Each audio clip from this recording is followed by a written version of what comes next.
कार्यक्रम के पुण्यार्जक हैं श्री दिगंबर जैन संरक्षणी सभा एवं सकल जैन समाज, जबलपुर, मध्य प्रदेश। अनुप्रेक्षाएं भव्य जीवों के लिए आनंद उत्पन्न करने में ये माता के समान ऐसा कहा है।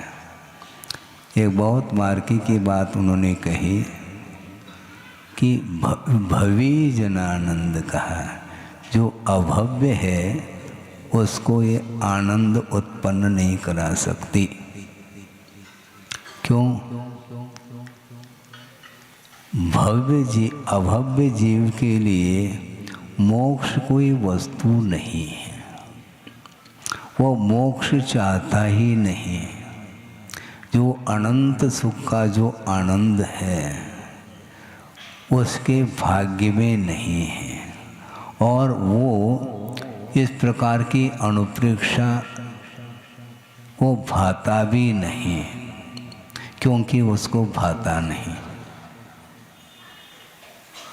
जिसको भाए वो भाता, नहीं तो काय को भाता है वो नहीं।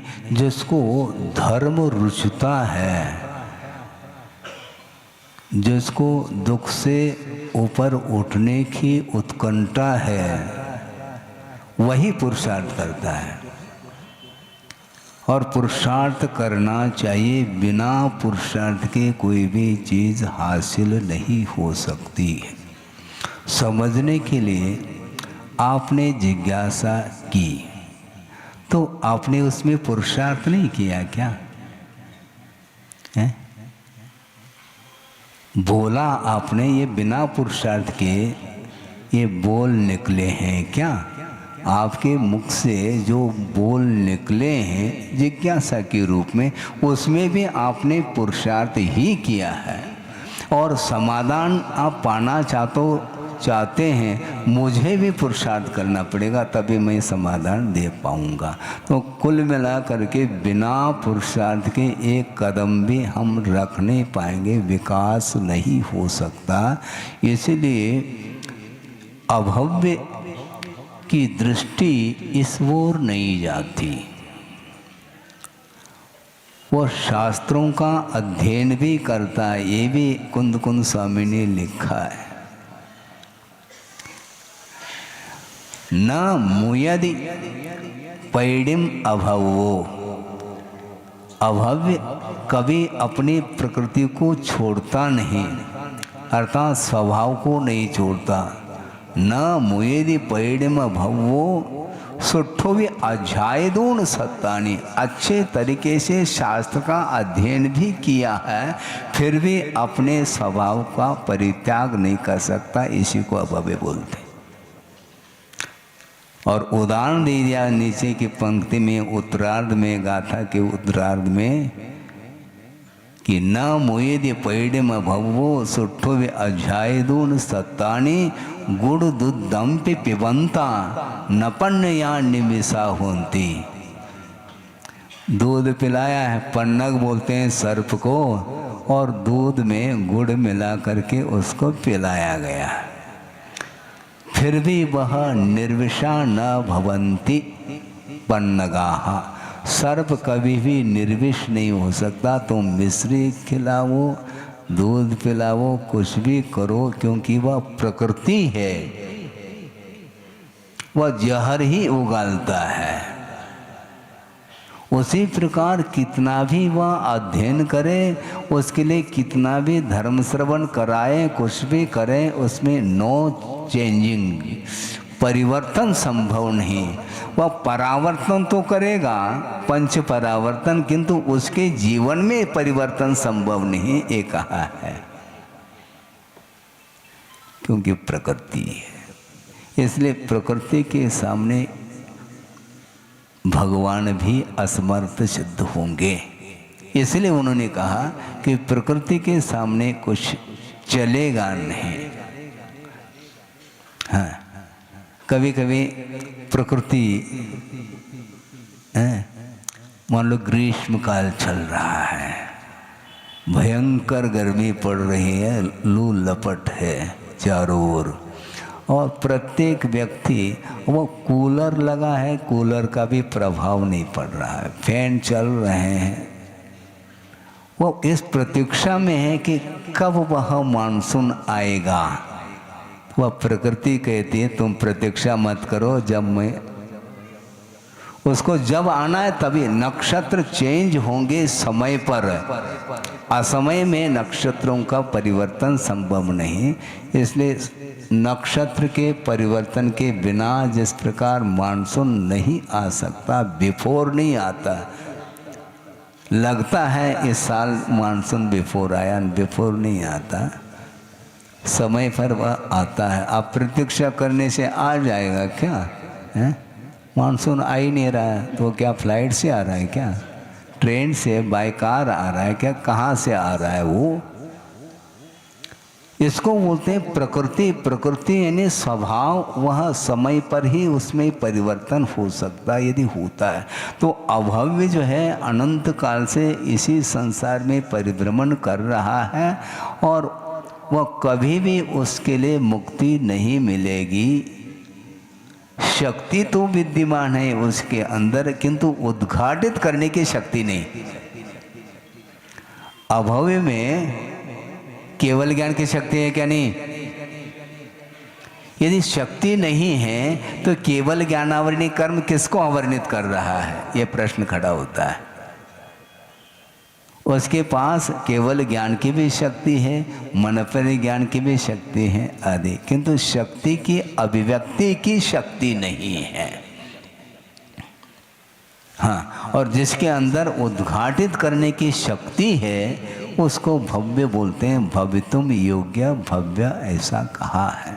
तो अभव्य वो भी, उसको भी ज्ञान होता होगा ना? हाँ, क्यों नहीं, 11 अंक तक प्रवेश है उसको। हाँ, फिर वो भी चिंतन करता होगा ना संसार अनुप्रेक्षा का। हाँ, चिंतन भर करता है, ज्ञान भर हो रहा है, उसको सारी परिभाषाएं ज्ञात हैं, किंतु संवेदन, फीलिंग्स वो नहीं है उसके अंदर। क्यों? उसका स्वरूप ही इस प्रकार का है। इसलिए निरंतर जो पुरुषार्थ रत रहता है उसके माध्यम से उसका विकास होता है।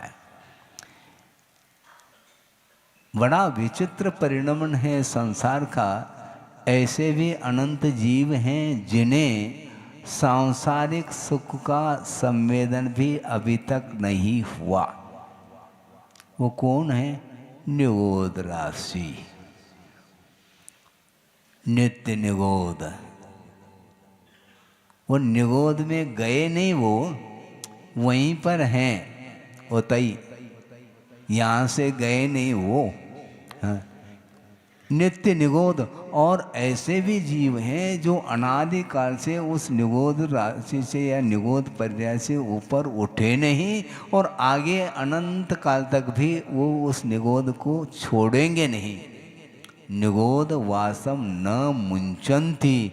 तो ऐसे जीवों की कथा क्या है? जब सांसारिक सुख का भी उन्हें संवेदन एक क्षण के लिए भी नहीं है तो उसको क्या मोक्ष सुख मिलना है क्या? नहीं। और वहाँ से ऊपर उठे हैं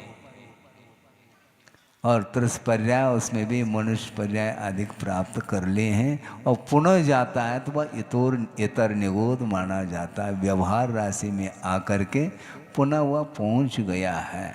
इस प्रकार परिवर्तन होता ही रहता है। भावों का परिवर्तन बहुत कठिन है। बाकी सब में परिवर्तन हो रहा है, जिनका होना है उनके लिए कह रहा हूँ, किंतु भावों में परिवर्तन आना बहुत, क्योंकि अनंत बार मनुष्य जीवन पर ये मनुष्य पर्याय को प्राप्त करने के बावजूद भी भावों में परिवर्तन नहीं आया। तो भाव परिवर्तन नहीं हुआ क्या? वो तो हो रहा है संसार की अपेक्षा से, किंतु पवित्र भाव नहीं हो पाए। इसके लिए पुरुषार्थ करना है, ज्ञान के लिए पुरुषार्थ नहीं। क्योंकि वह मिथ्यात्व दिशा में भी वह पुरुषार्थ आप करेंगे तो ज्ञानावरणीय कर्म का क्षोभम हो जाएगा। बहुत बड़ा पुरुषार्थ नहीं उसमें, किंतु भावों में पवित्रता लाने के लिए जो पुरुषार्थ है वह बहुत कठिन माना जाता है, टू टफ, बहुत टफ पेपर जाता है वो। हाँ, क्योंकि दर्शन मुनि और चारित्र मुनि का क्षोभम अथवा क्षय अथवा उपशम होने के लिए भव्य ही कर सकता है, और भव्य भी करेगा, पुरुषार्थ करेगा तो वह पा सकता नहीं है। तो भव्य मिथ्या दृष्टि भी अनादि मिथ्या दृष्टि के रूप में है, तभी तो सम्यक दर्शन वो प्राप्त करेंगे। पहले से यदि सम्यक दर्शन उनके पास है तो प्राप्त करने की कोई बात ही नहीं है। तो ये सब पुरुषार्थ के अधीन हैं। हाँ, ये ठीक है, उसके लिए निमित्त की भी उपस्थिति का होना अनिवार्य है। वो निमित्त मिले नहीं है क्या? मिले तो हैं, मिले हैं। दीर्घ सानन भी मिला, चतुर्थ काल में मिला है, आरखंड भी मिला, उच्च कुल भी मिला, सब कुछ मिला, दीर्घ आयु तक मिली है। इसके बाद में इन सभी मोक्ष मार्ग संबंधी जो सामग्री है इसका उपयोग नहीं किया उसने, इसलिए यूं चला गया। अब परावर्तन करो, काल परावर्तन, फिर कब मिलेगा? कब मिलेगा? संयोग जुड़ जाए तो मिलेगा, नहीं है तो नहीं। काल परावर्तन में ऐसा ही होता है, क्रमशः उसको पूर्ण करना होता है। और उसमें भी उस पीरियड में कितने बार मनुष्य भोग को प्राप्त करता होगा, कितनी बार देव पर्याय को, चतुर्गति संबंधी सभी पर्यायों को अपने अपने परिणाम के माध्यम से भिन्न भिन्न समयों में वह प्राप्त कर लेता है। किंतु वह परिवर्तन, बहुत लंबा परिवर्तन, एक परिवर्तन करने में बहुत समय लगता है। समझने के लिए उस काल परावर्तन को आप पकड़ नहीं पाएंगे, फिर भी हम दृष्टांत के माध्यम से आपके सामने रखना चाहता हूँ। वह ये है कि काल कभी भी बैक नहीं होता, आगे ही बढ़ता है। घड़ी के जो कांटे हैं, सुई जो बोलते हैं, वो कभी विपरीत दिशा की ओर घूमती है क्या? नहीं घूम सकती वो, ऐसा ही है। इसी प्रकार काल जो है ना, पीछे रिवर्स नहीं हो सकता, वो आगे ही। मान लो घड़ी है और उसमें सेकंड का भी काटा है, मिनट का भी है, घंटे का भी है, और हो सकता है एक दिन का भी काटा रख लो। वो एक दिन का जो काटा है वह घूम रहा है क्या? नहीं। हाँ, दिमाग घूम जाएगा आपका, वो देखने में नहीं आता, लेकिन उसमें भी परिवर्तन, क्रियाशीलता उसमें भी है। वो बहुत वह सूक्ष्म परिणमन, सूक्ष्म गति, वह दृष्टिगत नहीं हो सकती वह गति, किंतु सेकंड के कांटे के माध्यम से जल्दी समझ में आ जाता है कि घड़ी चालू है। और सेकंड का नहीं है तो गौर से देखो, और वो भी नहीं तो कितना गौर करोगे, पकड़ में नहीं आता हो। तो ऐसी स्थिति में वह परावर्तन जो होगा वह पूर्ण होने के लिए एक राउंड लेना पड़ेगा उसको। एक मिनट के लिए सेकंड का कांटा एक बार राउंड लेगा, विपरीत दिशा की ओर नहीं, आगे ही बढ़ता जाता है। तो इसी प्रकार काल परावर्तन जो होगा वह पूरा पूरा राउंड लेता है, तो वह क्रमशः राउंड लेता है, अक्रम नहीं। उसको बोलते हैं काल परावर्तन। और इस प्रकार के परावर्तन किए हैं, इसके बाद भी उसके पवित्र भाव नहीं हो पाए। काल परावर्तन सुलभ है, क्योंकि उसको तो वो तो होना ही होना है, किंतु भावों में जो परिवर्तन है उसमें पुरुषार्थ आवश्यक है। बिना पुरुषार्थ के कुछ भी नहीं हो सकता, और मोक्ष पुरुषार्थ अभव्य नहीं कर सकता, और उसकी इच्छा भी नहीं, और उसके अंदर उत्कंठा और आकुलता है ही नहीं। किसी ने कहा गुरुदेव के सामने, महाराज हमें बहुत आकुलता होती है जब ये प्रकरण आप सुनाते हैं तब अभव्य के बारे में। तो हम, मैं अभव्य हूँ क्या भव्य हूँ महाराज? तो आचार्य महाराज कहते हैं अभव्य को आकुलता नहीं होती, तुम भव्य हो। अभव्य को फिक्र ही नहीं, क्योंकि उसके दृष्टि में मोक्ष कोई वस्तु नहीं है। वो जो भी धार्मिक क्रियाएं करता भी है तो उसका लक्ष्य ही भिन्न है, उद्देश्य भिन्न है। उद्देश्य क्या है? भोग निमित्तम सद्दहति, धर्म के ऊपर श्रद्धान कर रहा है वो। किस लिए? भोग निमित्तम, न कमक्ष निमित्तम, कर्म क्षय के उद्देश्य को लेकर के वह श्रद्धान करता ही नहीं। उसको केवल भोग संपदा चाहिए, उसके लिए सारा सारा पुरुषार्थ करता है, और शरीर को क्षीण करता चला जाता है। इसके बाद भी उसको मुक्ति मिलेगी नहीं, और वह निदान के माध्यम से स्वर्गीय संपदा को प्राप्त कर लेता है। इसलिए उसके लिए ये जो अनुप्रेक्षाएँ जो है ना, उसके आनंद के लिए कारण नहीं हो सकती। इसलिए भव्य जनानंद जननी वो ऐसा कहा है। तो यहाँ पर संसार अनुप्रेक्षा के विषय में कहा जा रहा है। आगे की गाथा हम ले रहे हैं। भूमिका की अपेक्षा से थोड़ी वो पर चर्चा चल रही थी, उसी को थोड़ा सा रख दिया। पुण्य जुद सविधि सदी इट्ट विवोयम अनिट्ट संजोयम भर होय वे साहि मानो परिजीवो लहुय भायेनो। जो पुण्य से संपन्न हैं फिर भी उसके जीवन में भी इष्ट का वियोग और अनिष्ट का संयोग देखने में आता है। पुण्यवान व्यक्ति के जीवन में भी इष्टानिष्ट देखने में आता है। वियोग और संयोग जुड़ा हुआ है, जुड़ा हुआ है। जैसे भर हो ये साही मानो, स्वाभिमानी जो भरत चक्री हैं वह भी लहु भाई न परिज्यो, लघु भ्राता जो बाहुबल है उसके द्वारा पराजित हुआ है। कौन? चक्री। वो पुण्यवान नहीं है क्या? होते हुए भी पराजय को प्राप्त होता है, विजयी नहीं हो पाता है। अर्थ ये है कि पुण्य होने के बावजूद भी ये संसार दशा में इष्ट का वियोग और अनिष्ट का संयोग होता ही रहेगा।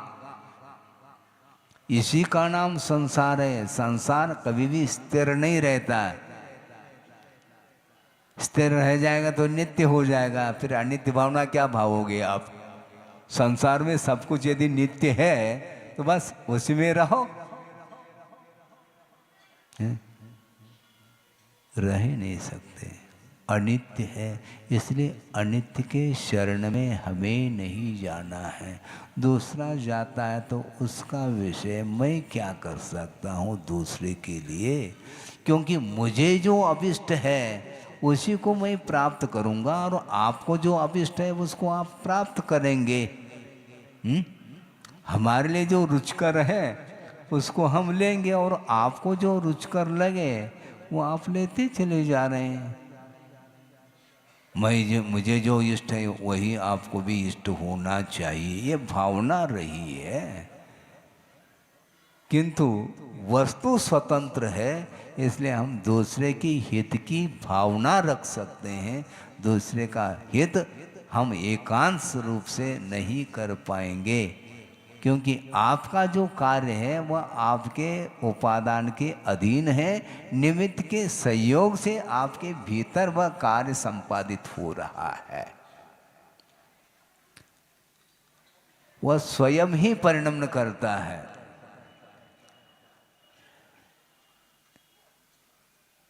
गुरु है अथवा प्रभु है, तो उन्हें तो केवल ज्ञान हुआ है और आपके केवल ज्ञान के लिए वो निमित्त बन सकते हैं। केवल ज्ञान उन्हें नहीं होना, आपको होना है। जिसके पास केवल ज्ञान नहीं है उसको उत्पन्न होना है उनके निमित्त से, उनके उपादान से नहीं, क्योंकि उपादान स्वयं में ही परिणमन करता है। इसलिए उनको तो केवल ज्ञान प्राप्त हो चुका है, उनके लिए क्या प्राप्त करना।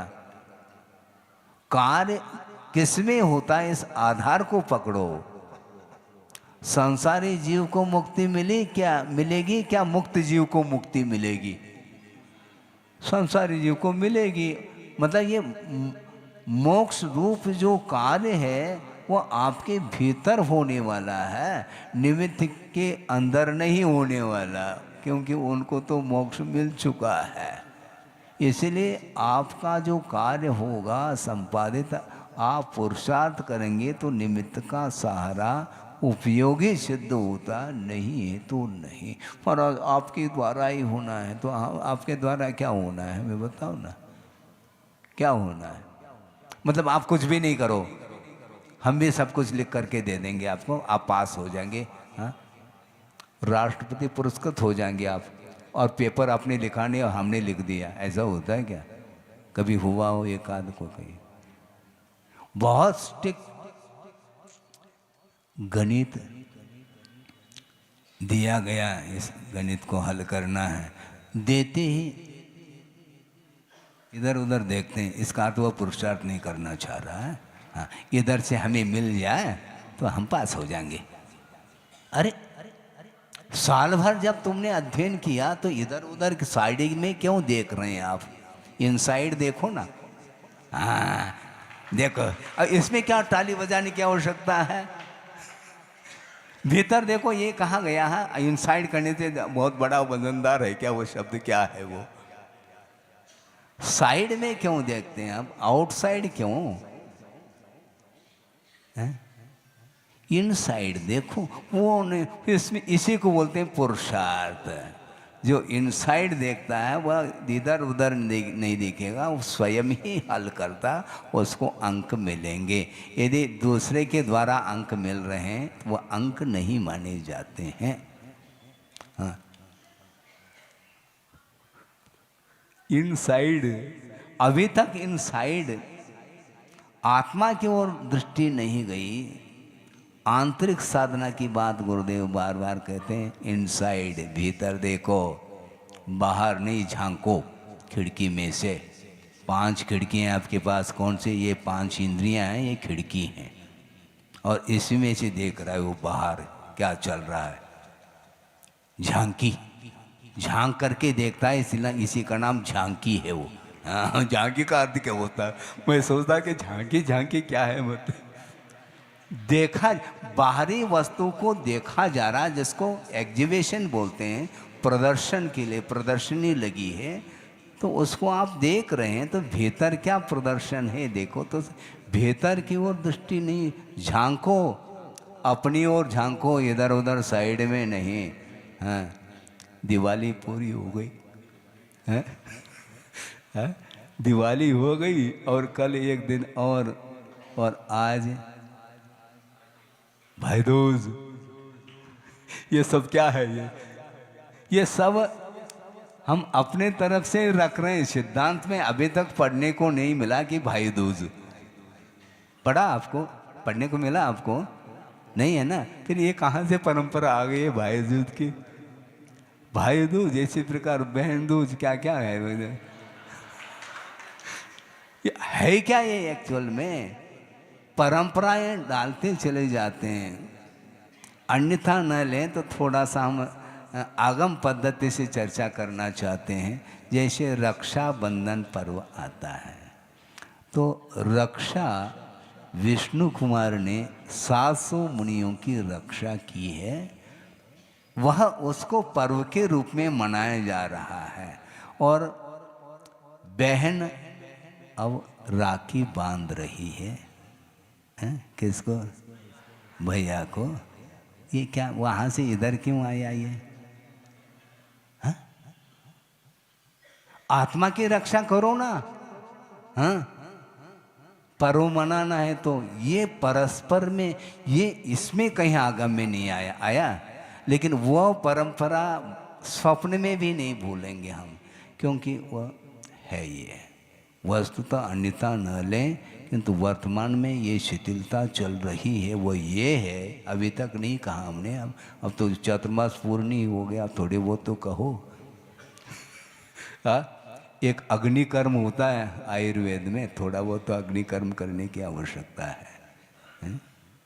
वो ये है कि वर्तमान में आपने भी सुना होगा, चारों ओर ये सुनने को और देखने को मिलता है कि यह जैन कुल जो है ना, बहुत दुर्लभ कुल माना जाता है। उसमें पैदा होने के उपरांत भी अदर कास्ट में विवाह हो रहा है, और इधर रक्षाबंधन पर्व भी मनाया जा रहा है। ये सब क्या है, हैं?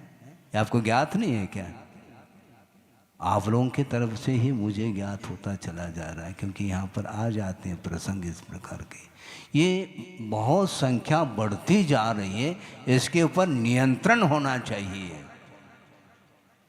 कहाँ तो जैन कुल मिला और वह बच्ची उधर जा रही है, तो संतान उत्पत्ति होगी तो गोत्र कौन सा माना जाएगा? जैन कुल माना जाएगा क्या? फिर ये डिमोशन क्यों? इस ओर ध्यान होना चाहिए आपका, क्यों नहीं? ये सब शिथिलता है, इसका मैं समर्थन नहीं कर सकूंगा। इसलिए आप लोगों का कर्तव्य है, माता पिता का, कि बच्चों के ऊपर नियंत्रण रखना चाहिए। रक्षाबंधन मनाने का मैं निषेध नहीं कर रहा हूं, क्योंकि वो जनपद सत्य हो चुका है, निषेध नहीं। किंतु ये सब कुछ करते हुए भी ये जो शिथिलता आ रही है समाज में, इसके लिए रोकथाम कौन करेगा? हाँ, पंचायत। अब कोर्ट से ही विवाह संबंध होने लगे तो आप पंचायत कहाँ बैठ रहे? पंचायत ही बैठ गई। हाँ, ये सब क्या? अब ये रक्षाबंधन अब वो केवल हाँ, या बाजोटा में बांध लो, उसमें बांध लो, इसमें बांध लो, यार ये कर रहे हैं। आपके उत्साह को मैं कम नहीं कर रहा हूँ, मान लो ये धार्मिक क्रिया मान करके करो, इसका निषेध नहीं, लेकिन ये एक तरफ देखते हैं तो बिल्कुल ही विपरीतता है, ये ठीक नहीं है। इसके पीछे क्या है हमें बताओ? केवल जहाँ धन की अधिकता है तो वहाँ पर संबंध, ये कौन सा कुल है, कौन सी जाति, इससे कोई प्रयोजन नहीं। ये आधुनिकता आ गई, ये विलासता के कारण इस प्रकार संसारी प्राणी का पतन हो रहा है। संपदा का दुरुपयोग मत करो, सदुपयोग करो। संस्कार आपको देना है, पर आज अनादिकालीन संस्कार, आप क्या दोगे फिर संस्कार? अनादिकालीन तो रहेंगे वो। गर्भ में भी संस्कार आते हैं जीव के, वो जीव में गर्भस्थ शिशु है, इसके उपरांत भी माँ धार्मिक क्रियाएं करते हैं, उसके माध्यम से उसके अंदर वह संस्कार आ जाते हैं और आना चाहिए। पुण्य का संचय कर लेता है संसारी प्राणी, किंतु उसको ज्ञात नहीं है कि कब इष्ट पदार्थ का वियोग होता है, अनिष्ट पदार्थ का संयोग कब होता है, उसको कोई अता पता ही नहीं है। केवल विषय, भोग, वासना इसी को प्रमुखता दे रहा है, इसलिए उसके अंदर पवित्र भाव नहीं आ सकते हैं। भावों को पवित्र, भावों में पवित्रता लाना ये बिना पुरुषार्थ के ऑटोमेटिक आ जाए तो आ जाना चाहिए, नहीं आ पाता है। कम से कम जिस समय स्वाध्याय करते हैं उस समय बहुत थोड़ा वो तो असर पड़ता है, बाद में क्या होता है वो बोलो? बाद में वो असर समाप्त, बहुत जल्दी समाप्त हो जाता है। और वैश्विक संस्कार, सांसारिक जो संस्कार है वह निरंतर वह प्रगाढ़ होते चले जाते हैं, किंतु धार्मिक संस्कार तत्काल जो है ना, जैसे तवा है, तवा, उसके एक बूंद छोड़ दिया, बूंद देखने में आएगा? वो नहीं आ सकता, भस्म हो गया वो। उसी प्रकार धार्मिक संस्कार बहुत जल्दी डिलीट हो रहे हैं, इसलिए बार बार समझाने के उपरांत, बार बार स्वाध्याय इत्यादि करने के उपरांत भी महाराज विशुद्धि कैसे बढ़ाएं? अरे कभी बड़ी नहीं है क्या जीवन में? बड़ी तो है महाराज, किससे बड़ी ये बताओ पहला। उसी में स्थिर होना चाहिए आपका उपयोग। जिन निमित्तों के माध्यम से, जिन साधनों के माध्यम से भावों में उज्ज्वलता आती है, उन साधनों को छोड़ना नहीं चाहिए। हम छोड़ जाते हैं, पर 24 घंटे यही करेंगे कि आप तो सब छोड़ करके आ गए, इसलिए आपके लिए तो सरल है, हमारे लिए तो बहुत कठिन है। कठिन है वो है, कठिन नहीं बोलते, कठिन है ऐसा बोलते हैं बुंदेलखंड में, बहुत कठिन है। कठिन क्यों? क्योंकि धर्म के प्रति रुचि नहीं होने के कारण कठिनाई आ रही। बहुत सरल है मोक्ष मार्ग, क्योंकि जहाँ पर आर्जव धर्म की आराधना के अलावा कुछ है ही नहीं, तो वहाँ पर कौन सी कठिनाई आएगी। लेकिन ये हमारे लिए बहुत कठिन है महाराज। कठिन हो कुछ भी हो, यदि आप पास होना चाहते हैं तो आपको अध्ययन 365 दिन करना ही होगा, और ये बिना पुरुषार्थ के संभव नहीं। कोई दूसरा अंक दे दे हमें, हैं? ये याचना क्यों करते हो? ये मांग क्यों? उनको देना पड़ेगा। कभी कभी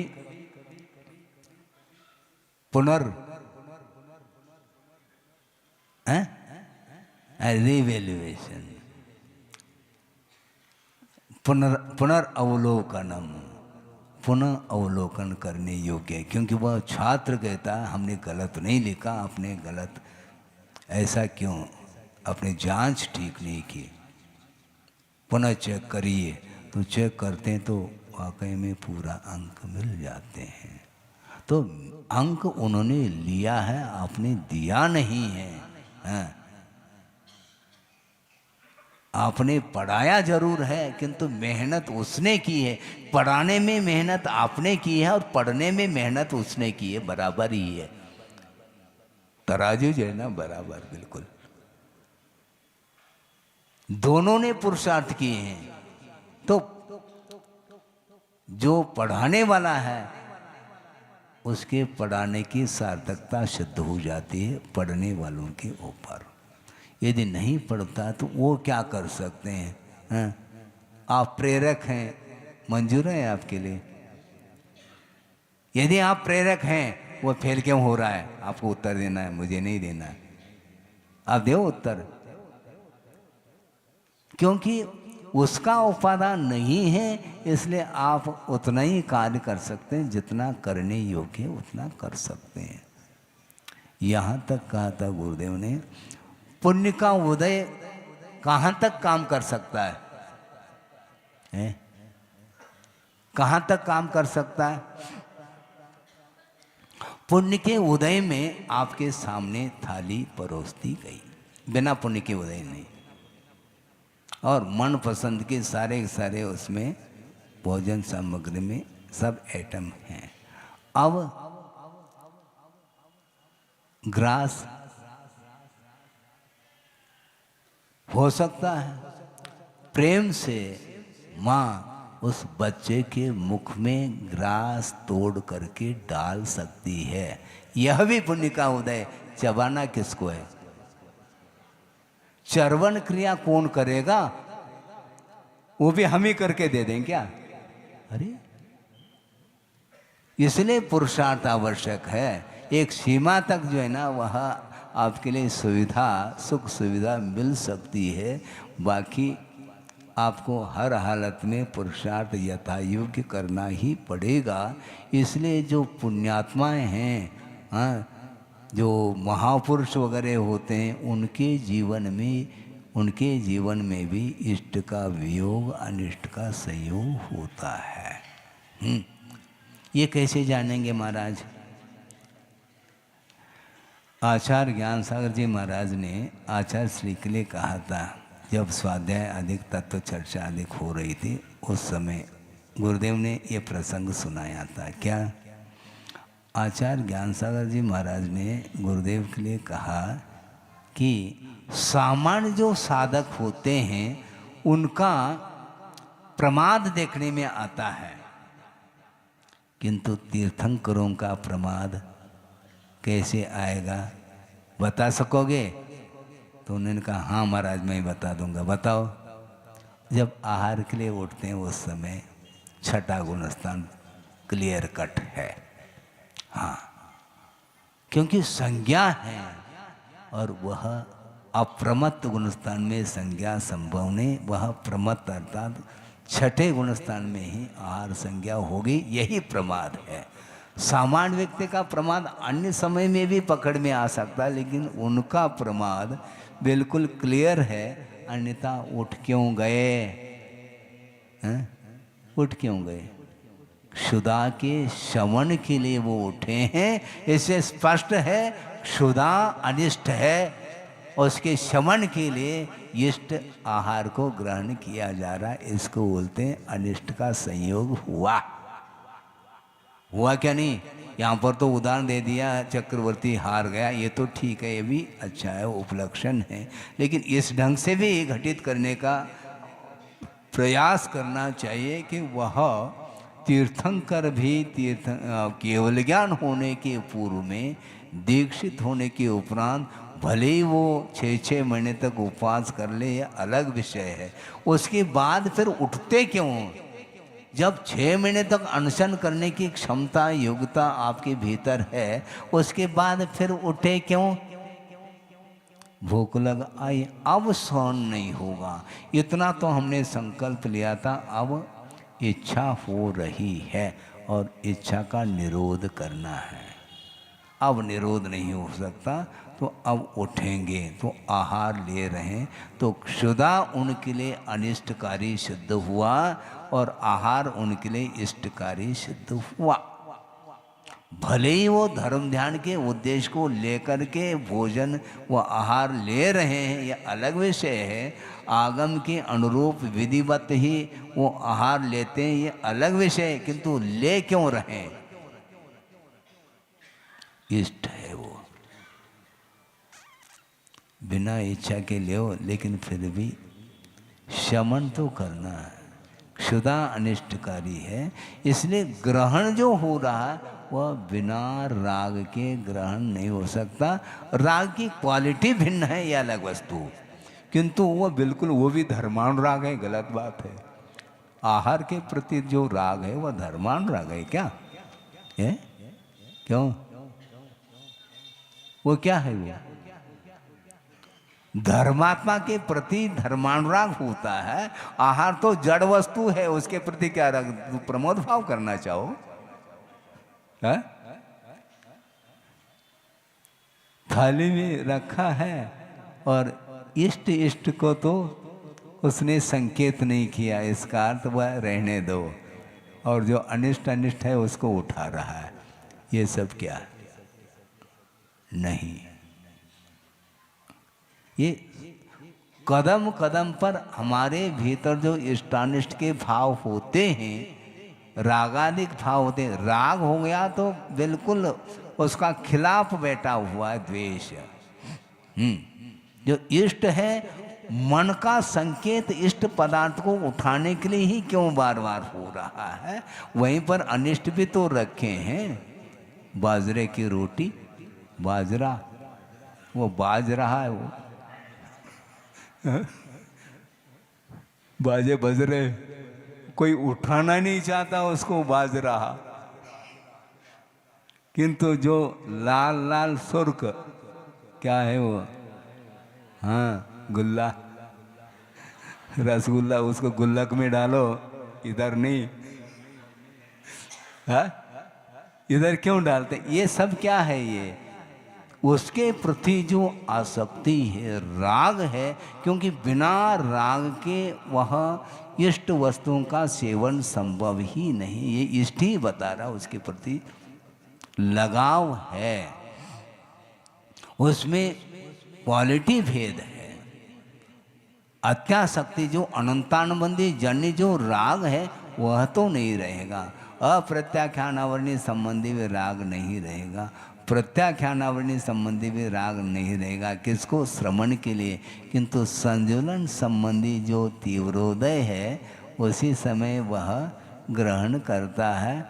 अप्रमत्त गुणस्थान में भी संजुलन कषाय का उदय है, किंतु आहार संज्ञा नहीं हो सकती।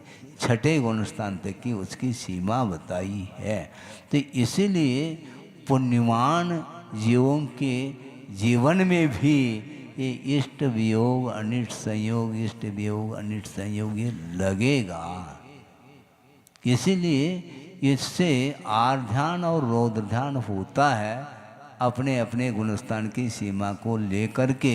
इसलिए धर्म ध्यान करना चाहते हो तो धर्म ध्यान की सामग्री, धर्म ध्यान की सामग्री क्या? भोजन सामग्री, जिसके द्वारा धर्म ध्यान होता है। भोजन सामग्री वो धर्म ध्यान के लिए कारण नहीं, इतना कम से कम श्रद्धान का तो विषय बनाना चाहिए। लेना अलग विषय है, क्योंकि आवश्यक है तो आगम के अनुरूप यथायोग वो ले रहे हैं, किंतु उसके माध्यम से मुझे धर्म ध्यान करना है, वह धर्म ध्यान नहीं। वह धर्म ध्यान के लिए एक सहयोग प्रदान कर रहा है, वह उपकरण मान लो तो फिर भी ठीक है।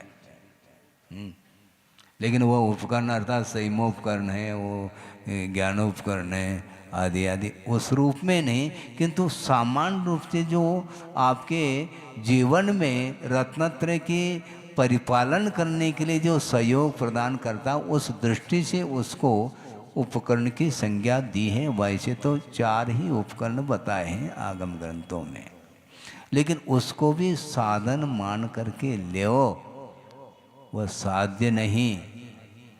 साध्य क्या है?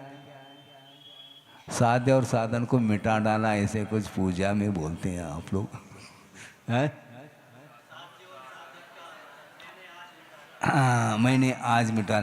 अंतर क्या है मालूम ही नहीं पड़ा, क्या साध्य है और क्या साधन है। इसके इसके बीच में बहुत अंतर है। जो साधने योग्य होता है उसका नाम साध्य बोला। आपको क्या साधना है? दुकान मकान को साधना है महाराज। हाँ, दिवाली आ रही है इसलिए उसको पोत पात करके थोड़ा सा उसको और डेकोरेट हम कर रहे हैं, क्योंकि नया दिन आने वाला है। मतलब अभी संसार में ही रहना चाहो, नया दिन, और दिन और रात सब नए पुराने, क्या उसमें क्या रहना चाहो आप? कब तक रहोगे? अनंत काल परावर्तन हुआ है, इसके बाद भी वह वहीं पर रहना चाहता है। महाराज अभी बहुत समय है, अभी तो खाने पीने के दिन हैं। अच्छा, दिन को भी खाना चाहो क्या आप? करना क्या चाह रहे हैं आप? अभी तो बस जब सफ़ेदी आएगी तब देखेंगे। हाँ, लेकिन सफ़ेदी आने वाली नहीं है, काले बना रहे हैं आप।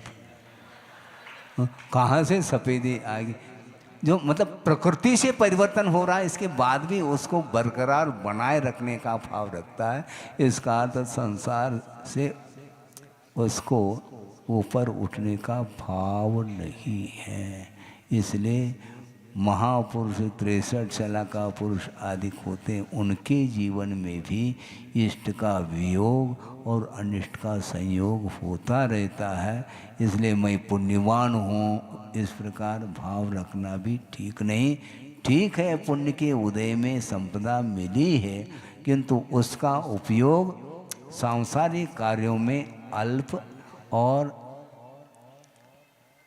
उसका बहुभाग जो है वह धार्मिक कार्यों में आप उसका उपयोग करेंगे तो निश्चित रूप से और अलौकिक संपदा मिलेगी। जो लौकिक संपदा से आकर्षित होता है उसको अलौकिक संपदा स्वप्न में भी नहीं मिल सकती। ये सारांश है। आपका समय हो गया है, अब कल का कल जाने। ये क्योंकि आज थोड़ी होने वाला कल, कल तो कल ही आएगा ना, आता कभी नहीं, वह प्रेजेंट रहता है। कल यदि आएगा तो आज आ जाना चाहिए उसको। तो आज का समय व्यतीत होगा तो जो सामने है उसी का नाम वर्तमान है।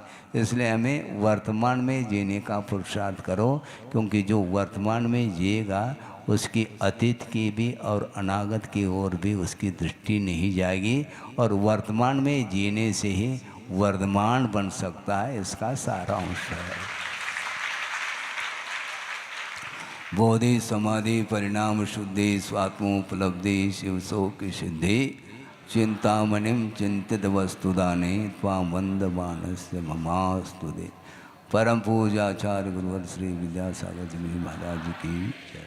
इस कार्यक्रम के पुण्यार्जक थे श्री दिगंबर जैन संरक्षणी सभा एवं सकल जैन समाज, जबलपुर, मध्य प्रदेश।